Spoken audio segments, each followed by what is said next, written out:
J'ai littéralement fait fondre ma pile à lire et j'en suis pas peu fière, mais ça veut dire que j'ai beaucoup de séries à vous présenter dans ce top flop. Il y a 25 licences différentes dont je vais vous parler. J'ai intérêt à faire vite, sinon ça va être beaucoup trop long et surtout j'ai intérêt à commencer très vite. C'est parti!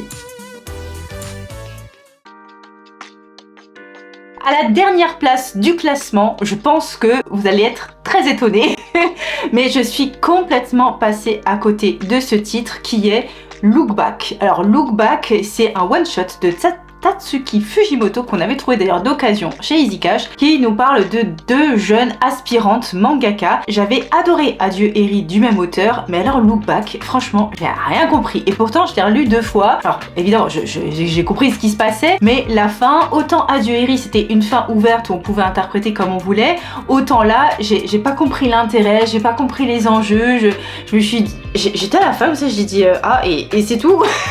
J'ai relu pour être bien sûre et non, bah voilà, ça arrive parfois, comme quoi je suis passée complètement à côté de Look Back, j'ai pas aimé, j'ai rien compris.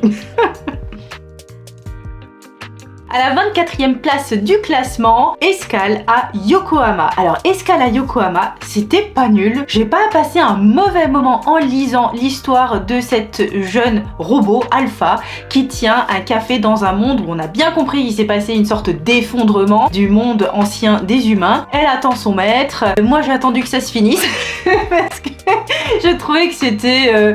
c'est très chill, c'est vrai, mais moi ça manquait quand même un peu de peps. J'ai pas réussi à m'accrocher, à m'attacher plutôt au personnage principal, peut-être parce que c'est un robot. J'ai trouvé ça lent, je n'ai pas trouvé l'intérêt véritable. Alors même si j'étais un peu intriguée par qu'est-ce qui s'était passé dans le monde des humains, pourquoi est-ce que maintenant il y a des robots. C'était intriguant, mais ça n'a pas suffi à creuser davantage mon intérêt pour la série.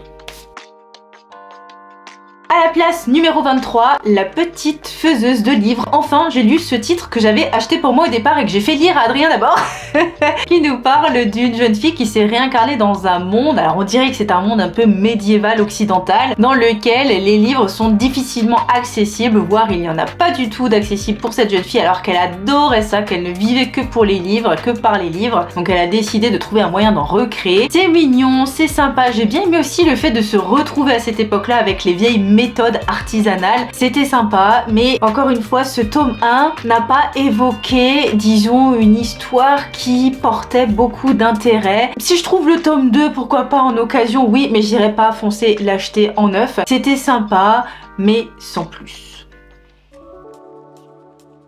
À la place numéro 22, un titre que j'ai acheté cette fois-ci pour Adrien. Donc c'est normal qu'il ait lu avant moi. Il s'agit d'Iraet, la fin du voyage, qui parle d'une jeune fille qui décide d'en finir parce qu'il lui arrive quelque chose de très triste, mais elle est sauvée in extremis par un zombie accompagné d'un dieu. J'adore l'illustration, cette espèce d'art nouveau qui est implémenté au fil des cases, floral, décoratif, etc. Donc le dessin, je valide. Le début de l'histoire, je valide aussi. J'ai trouvé ça bien, très intriguant, c'est en 3 tomes. Je pense que je vais prendre la suite. C'est une bonne histoire. Alors pourquoi vous allez me dire à cette place? Parce que moi j'ai lu quasiment que du bon et que vraiment ceux que j'ai pas trop aimé, ça y est, vous les avez vus, tout le reste j'ai bien aimé. C'était un peu léger en ce qui concernait l'entrée en matière. Les personnages, je les ai pas non plus trouvés ultra originaux, c'est pour ça que bon, je la mets aussi bas dans le classement. Les enjeux aussi étaient un peu légers. C'est parce que c'est un peu léger, ça manque. Alors étonnamment par rapport au sujet, aux thèmes qui sont abordés, qui sont quand même le deuil, voilà, j'ai trouvé que ça manquait un peu de profondeur dès le départ, mais à voir pour la suite, c'est qu'un tome 1, donc ceci explique cela.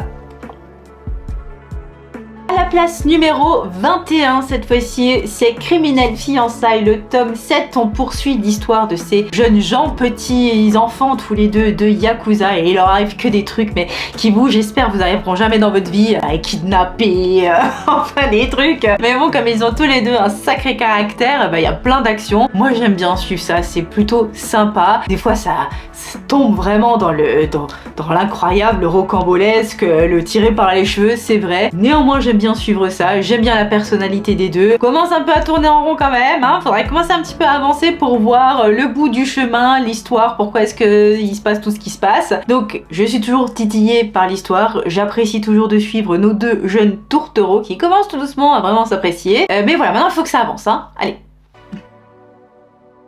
À la 20e place du classement, une surprise. Magica, que j'avais trouvé d'occasion, et c'est la seule et unique raison pour laquelle je l'ai pris, parce que c'était joli et d'occasion.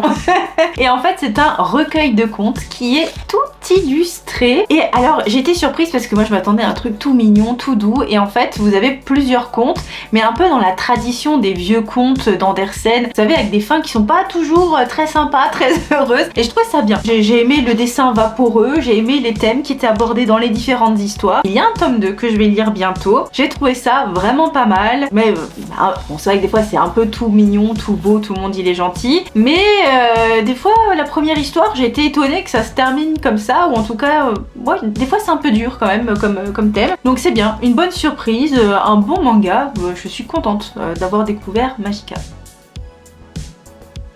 Un cadeau d'Adrien surprise, dont je m'attendais pas du tout. Country Diary est à cette place du classement. J'ai tout aimé là-dedans, mais comme c'est en 2 tomes, voilà, j'attends la fin quand même. Évidemment, il n'y a pas trop d'action, c'est du slice of life. C'est un professeur de l'université de Tokyo qui finalement va à la campagne, il fait son jardin, il fait ses trucs, il rencontre aussi des amoureux. Ouais, je crois que c'est les triangles amoureux un peu chelous qui m'ont dérangé pour le mettre un peu plus haut dans le classement. Sinon, les personnages étaient cool, l'environnement était sympa, on en apprend un peu sur les plantations, la campagne japonaise, très tranche de vie. Moi j'ai aimé, j'ai vraiment bien aimé et je suis pressée que le tome 2 sorte pour vraiment me faire un avis complet sur la série. Ensuite, à la place numéro 18, Sous un rayon de soleil, le magnifique coffret. Et bien ça y est, j'ai lu hier soir, si vous voulez connaître toute ma vie. Et alors, enfin hier soir, j'ai lu le 1 le matin, parce que ma fille est encore en train de dormir, donc j'en ai profité pour lire le tome 1. Et j'ai vraiment beaucoup aimé ce tome 1. Il reprend une des histoires qu'il y avait dans l'autre coffret que vous voyez là. C'est une jeune fille avec son papa qui arrive dans une ville et elle arrive à communiquer avec les plantes. Et donc vous avez toute une série d'aventures parce qu'elle rencontre un petit garçon qui habitait dans le coin. Et j'ai trouvé ça bien. Alors évidemment, il y a toujours le trait de Tsukasa Ojo qui est inimitable, qui est précis, qui est fin, qui donne des émotions et que j'adore. Des histoires qui sont pleines de bons sentiments aussi. Et donc, j'aurais pu, là aussi, le mettre beaucoup plus haut dans le classement si je m'étais arrêtée au tome 1. Mais j'avoue que j'ai moins aimé quand même le tome 2. Pour le coup, c'était redondant. Vous avez quand même des histoires de permutation d'âme d'un arbre vers un enfant. C'est quand même des fois un peu rocambolesque pour moi. En plus, on occulte totalement la petite sœur là qu'on voyait au début, qui quand même avait démarré l'histoire. Donc ouais, je trouve, on comprend pas la fin non plus, donc j'ai trouvé ça dommage. Je me suis dit bon, j'aurais bien aimé quand même avoir le fin mot, pourquoi ces pouvoirs, d'où ça vient, etc. Bon bah tant pis, on va laisser ça à notre imagination. J'ai bien aimé Sous un rayon de soleil, le 1 plus que le 2. À la place numéro 17, je me suis mise à jour sur un manga que j'avais pas lu depuis longtemps. C'est Ranking of Kings, j'ai lu les tomes 5, 6, 7, 8 et 9. Bon, après ça se lit quand même relativement vite parce qu'il y a beaucoup de cases où il n'y a rien d'écrit, mais j'aime toujours autant suivre l'histoire du jeune Boiji, qui est un jeune garçon qui est sourd et muet et qui s'est fait jeter de sa place de roi, et il essaye de retrouver la dite place. Mais alors là, vous entrez dans un royaume qui est désormais sans dessus-dessous, avec des guerres. Là, vous avez des vraies batailles, vous essayez de comprendre un peu ce qui se trame politiquement, géopolitiquement parlant, et c'est intéressant, j'aime beaucoup Ranking of Kings. D'ailleurs, je sais que le 10 est sorti et que le 11 sort bientôt, je les lirai avec grand plaisir. C'est une petite série qui se tient bien, qui malgré son style d'apparence, je dis bien d'apparence enfantin en matière de dessin, eh bien aborde des thèmes graves, ça rigole pas hein, dans Ranking of Kings, c'est du sérieux et on est de tout cœur avec les différents protagonistes qui sont ni jamais totalement méchants, ni jamais totalement gentils, et c'est ça qui est bien dans Ranking of Kings. À la place 16, à nouveau une mise à jour sur les titres Holy Land, le 3 et le 4 que j'ai lu. Alors on suit ce jeune garçon qui s'était fait un peu maltraiter à l'école et qui a décidé de se mettre à la boxe via des bouquins au départ, et puis la nuit il allait bagarrer dans des quartiers un peu chauds. Et là il en rencontre un du monde qui lui en veut. Surtout le tome 4, là il arrive des choses qui le mettent en colère et j'ai vraiment hâte de voir la suite parce que je pense qu'on va voir une sacrée évolution du personnage principal qui était toujours un peu peureux, un peu gentillet. Presque son corps parlait pour lui quand il se battait. Mais là je crois que sa tête a décidé véritablement de changer parce qu'il est arrivé quelque chose à un de ses amis. Bref, je vous laisserai découvrir, je veux pas spoiler, mais vachement bien Holy Land. Toujours un plaisir de suivre ce titre de Kojimori. D'ailleurs, je dois aussi continuer Genesis, mais comme il y a de la bagarre, je préfère lire d'abord Holy Land, voilà. En plus, vous en apprenez un peu sur les différents styles de combat, sur les prises, mais c'est pas chiant. C'est ça ce que j'aime bien dans Holy Land, c'est que on vous explique pourquoi la prise là, elle a marché et tout, mais c'est très court, c'est limpide, c'est clair, bien.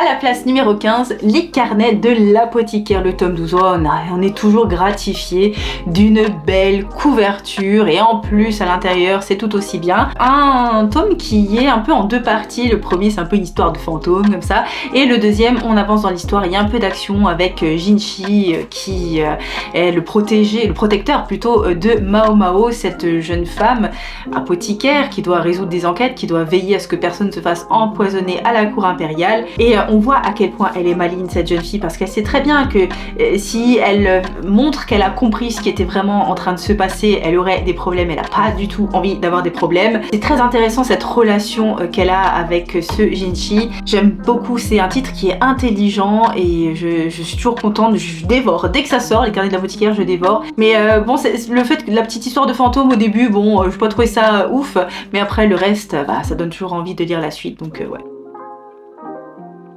À la place 14, voilà aussi il y a un manga doudou, bonheur, douceur, bonbon, tout ce que vous voulez. Colocataires à leur manière, j'ai lu les tomes 5, 6 et 7. Déjà je les avais achetés en vacances d'été pour vous dire, je les avais pas lus.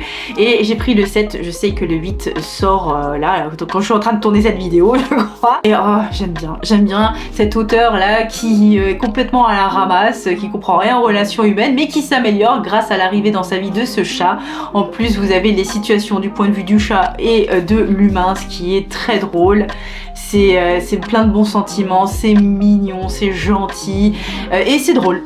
Donc moi j'adore Colocataires à leur manière, c'est toujours un petit plaisir de suivre les aventures de nos deux héros.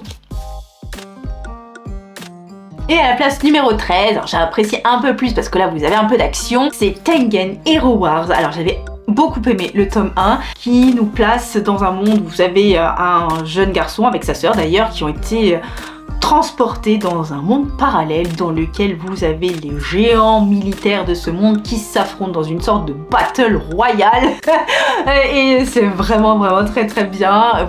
Là vous entrez dans les battles, hein. Là vous êtes dans les vraies batailles sur le champ de bataille avec les différents protagonistes, Oda Nobunaga, César, je me souviens plus du maître chinois, mais vous avez Napoléon. Alors quand j'ai vu Napoléon, j'avais tout de suite envie de lire avec Hannibal.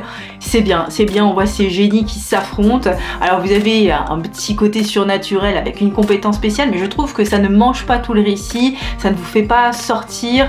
Donc j'apprécie beaucoup Tengen Hero Wars. On a des personnages qu'on avait envie de voir se battre en fait, pour savoir qui était le plus fort. Et j'aime bien suivre ça, j'ai hâte que le tome suivant sorte. C'est vraiment très bien avec notre Napoléon là, qui a toujours été, d'ailleurs tous sont des empereurs qui ont voulu la conquête des différents territoires et c'est super intéressant. On a envie de savoir lequel va gagner, lequel est le plus puissant. Allez Bonaparte. À la place numéro 12, grosse surprise, parce que j'avais pas trop aimé l'autre titre de la même autrice, Le temps des cerisiers. J'ai trouvé ça franchement sublime. Pourquoi est-ce que j'ai pas mis plus haut dans le classement? Peut-être parce que j'ai encore en arrière-goût, vous savez, l'autre titre qui était Les fleuristes du coin de la rue. Je regarde là-bas parce qu'il est là-bas. Et j'avais pas trop accroché à ce titre-là. Et celui-là, vraiment bien. En fait, ça nous parle d'un temps dont on ne parle jamais. C'est-à-dire l'après, 10 ans après, Hiroshima, Nagasaki. Qu'est-ce qui se passe pour les gens? Eh ben oui, ils sont malades, ils vivent pas longtemps, ils veulent survivre, ils s'en veulent d'avoir survécu, mais il faut quand même continuer à vivre. Et c'est toutes ces émotions-là, vous les avez en pleine face.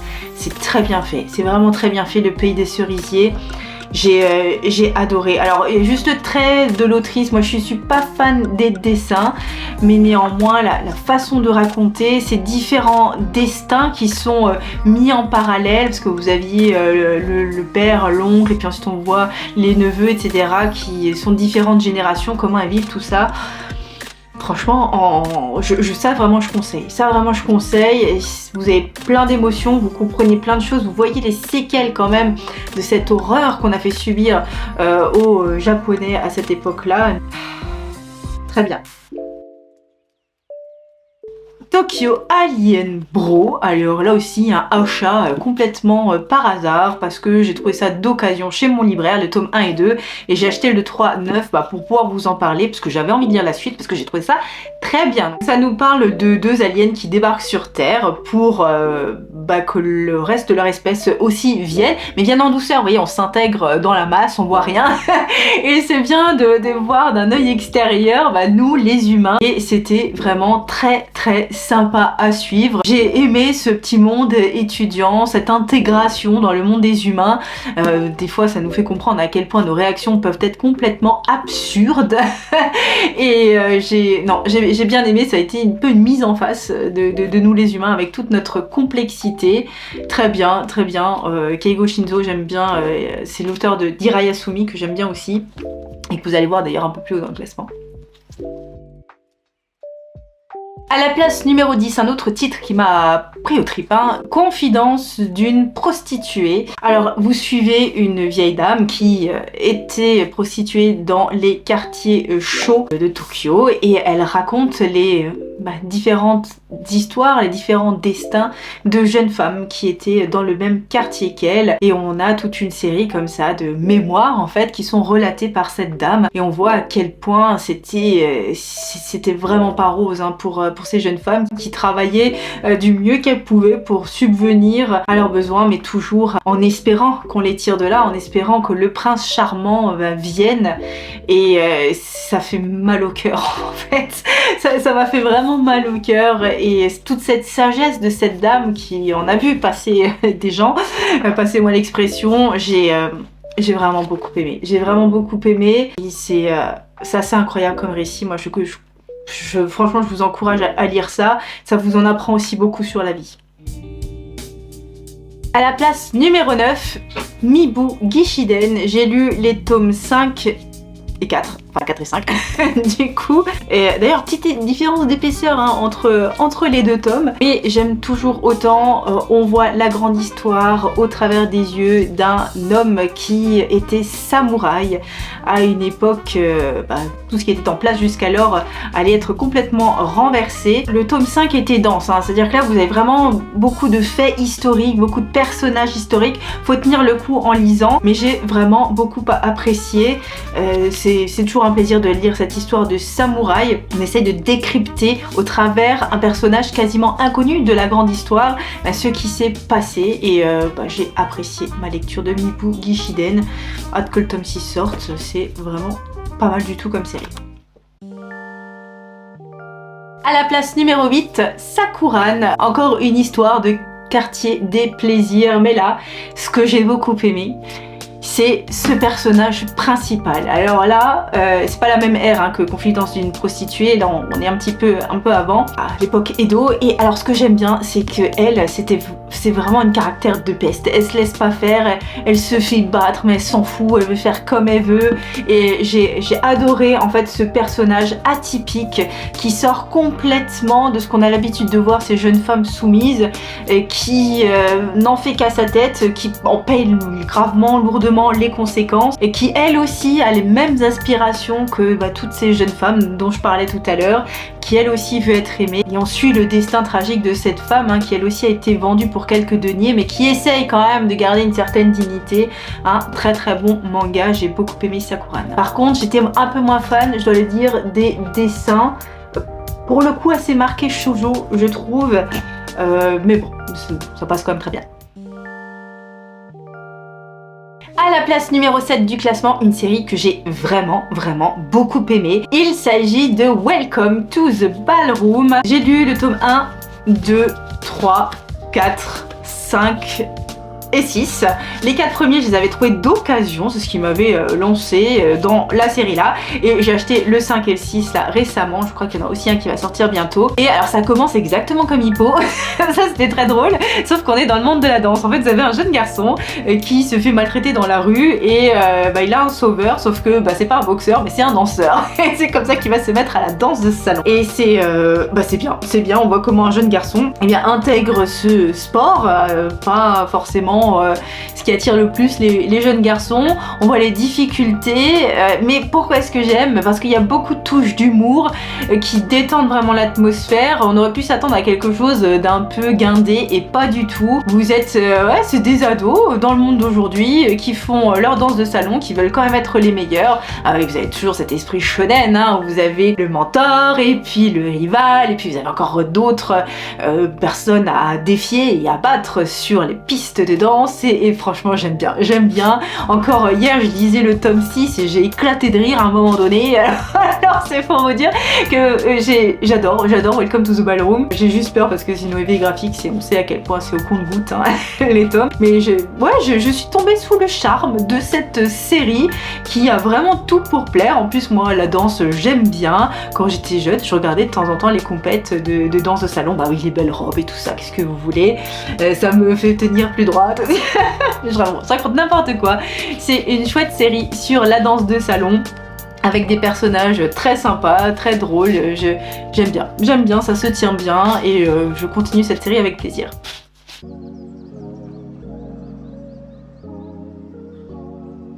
Voilà, j'ai tout mis là parce que sinon ça va s'effondrer à côté de moi. À la place numéro 6, un grand classique. Naruto, j'ai lu les tomes 14, 15, 16, 17. Donc je crois que je suis à jour de Naruto. Sûrement qu'il y en a encore qui doit sortir là. Naruto, l'histoire du jeune Naruto, Uzumaki, dans le village des ninjas de Konoha qui désire devenir le plus grand des Hokage, le plus grand chef du village ninja, c'est-à-dire le plus grand ninja le plus fort. Et pour cela, il y a différentes missions à accomplir, des quêtes. Il doit devenir plus fort bien sûr. Et une des quêtes qui dure un peu trop d'ailleurs à mon goût, il doit trouver le fameux Sasuke. C'était son ami qui faisait partie de son trio avec Sakura qui a rejoint le camp ennemi. Il faut le faire revenir à la base. Et il n'y arrive pas parce que tout le monde monte de niveau et j'ai l'impression que ça fait 17 tomes qu'on court après Sasuke. Là je commence un petit peu à en avoir marre. Bon c'est toujours aussi bien les combats et tout mais là je commence un peu à m'essouffler on va dire dans Naruto. Faut peut-être passer à autre chose. Voilà, après l'édition toujours pareil, comme je vous l'ai déjà dit, je crois que là on arrive au haut de Naruto. C'est vraiment pas beau, c'est vraiment pas beau dans la mangatech. Au début je me suis dit mais non ça va aller, ça va le faire, et puis là plus je vois ça plus je me dis qu'est-ce que c'est moche. Donc Naruto c'est bien, attention, c'est un très bon shonen, vous avez de l'action, vous avez envie de savoir ce qui se passe. Mais là j'en ai un petit peu marre là, de la recherche de Sasuke. Mon pull est assorti à Naruto, t'as vu? À la place numéro 5, un titre d'un auteur que j'apprécie beaucoup. Il s'agit de Shido de Tsutomu Takahashi. Et donc j'ai lu les tomes 4, 5, 6, 7, 8. Pourquoi pas plus? Parce que je les achète d'occasion. Je veux les trouver d'occasion et j'ai le 13 d'occasion. Donc il me manque du tome 9, 9, 10, 11, 12 et puis ensuite du 14 au 20 je crois. Bref, mais je veux les faire d'occasion parce que je pense que je vais les trouver d'occasion comme la série est finie. Peut-être que des gens ne voudront plus la relire et que je trouverai des bonnes affaires. Mais en tout cas c'est une très bonne série de samouraïs ici encore également. Vous avez vu mon appétence pour la bagarre, les samouraïs. Alors soit moi je suis chat, canapé, chill, slice of life, soit c'est de la bagarre, du samouraï. C'est ainsi. En tout cas, les deux jeunes frères aspirants en devenant samouraï ont des missions les plus périlleuses les unes que les autres. Il leur arrive plein de choses, on a peur tout le temps pour eux. Là vraiment l'enjeu est ancré. Là on a vraiment, on est vraiment impliqué en fait dans les différentes actions, ce que je trouve vraiment très bien. Et toujours ce dessin, vous avez toujours un peu un peu crayonné, vaporeux, poussiéreux de Tsutomu Takahashi que j'apprécie tout particulièrement. Donc, vraiment très bien. Aussi une des périodes, bon, tiens, ça ressemble quand même vachement à la période de Mibubi Shiren quand même que je suis en train de lire, donc faut que je fasse attention de pas mélanger les deux. En tout cas, Sido, j'aime bien, j'aime beaucoup, mais le trait de Tsutomu Takahashi fait beaucoup. À la place numéro 4, un grand classique d'un auteur dont j'ai déjà parlé dans cette vidéo, il s'agit de Katsai. Alors je vous ai dit que je n'aimais pas du tout cette édition, bah je maintiens, sauf le tome 3, j'aime bien la couleur, c'est la couleur sélection manga. Mais alors c'est l'histoire de nos 3 voleuses qui volent certaines œuvres d'art parce qu'elles appartenaient à leur père. L'une d'entre elles, c'est Takokini avec un inspecteur de police, donc ça met un peu de piment à tout ça. Et alors au début je trouvais quand même les histoires très tirées par les cheveux, mais au fil de l'eau, bah, je me suis pris dedans. Voilà, je me suis pris dedans parce que le talent de l'auteur Tsukasa Ojo, parce que la nostalgie, puisque j'adorais ça quand j'étais petite. Bref, je les ai dévorés. En fait, ces tomes, vous voyez, hein, ils sont quand même assez épais. Bah, j'ai dévoré tout ça et c'est vraiment très bien Katsai. Et en plus là, on commence à voir d'autres enjeux là-dedans, on commence à comprendre certaines choses. D'ailleurs, j'ai sorti une vieille relique pour vous montrer à quel point je suis une grande fan de Tsukasa Ojo, de Katsai. Ça date pas d'hier, hein, mon amour pour cet auteur. Je vais vous montrer ça tout de suite. Je vous ai ressorti un vieux magazine Animeland. Et alors, je sais pas si vous allez voir, je l'ai payé 30 francs en août 97. J'étais en vacances chez ma grand-mère, je m'en souviens encore, et je suis allée chez mon marchand de journaux parce que j'avais repéré ce mensuel Animeland et parce que ça parlait de Katsai et je le voulais absolument.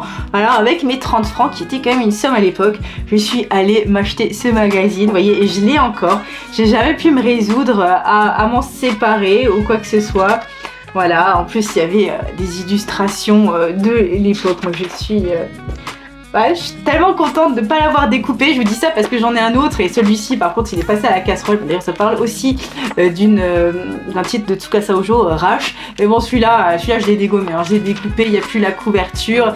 Heureusement j'ai gardé ça avec Shuni. Bon bref. Et donc pour vous dire, voilà, ça date pas d'hier que je suis fan de Tsukasa Ojo, que j'adore ce qu'il fait, que j'adore les mangas. Je crois que vous avez compris.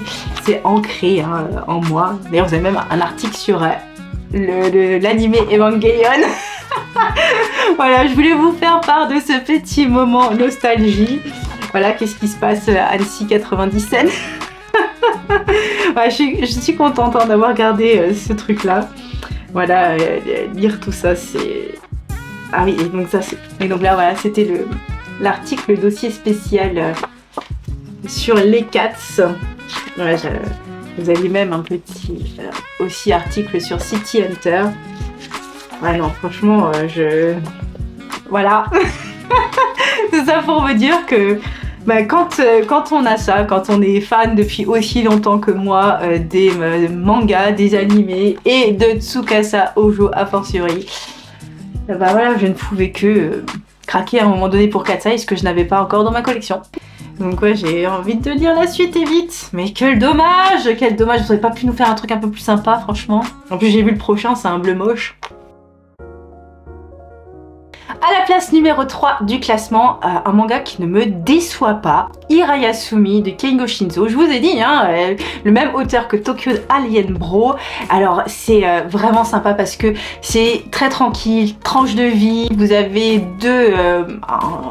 un homme, j'allais dire jeune homme, mais il a 30 ans, donc il est plus, bon il est jeune, mais c'est plus non plus première jeunesse quoi, qui habite à Tokyo et avec sa cousine qui est en études d'art. Et donc là, on voit hein, que tous les deux n'ont pas tout à fait la même perspective sur la vie, parce qu'elle veut devenir mangaka, ce qui implique beaucoup de travail, ce qui implique un peu moins de temps libre et d'oisiveté, contrairement à son cousin. Et donc là, il commence à se poser des questions. Il se souvient aussi dans sa jeunesse, le petit sentiment comme ça d'excitation quand il y avait un nouveau projet qu'il n'a plus aujourd'hui parce que lui est vraiment à la cool. J'aime bien cette tournure que ça prend et également l'introduction d'un nouveau personnage. Alors, le cliché du minimaliste qui a rien chez lui, qui colle même sa boîte de mouchoirs en dessous de sa table pour vraiment faire place nette, mais il fait tellement place nette qu'il a même plus d'inspiration pour ses bouquins. J'aime vraiment bien Hirayasumi, c'est un vraiment bon titre que je prends beaucoup de plaisir à lire à chaque fois et c'est pour ça qu'il a cette place.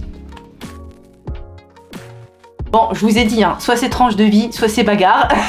Donc voilà, vous avez compris. À la place numéro 2, Baki. Je me suis mis à jour sur Baki. Tome 10, 11, 12, 13, 14, 15, 16.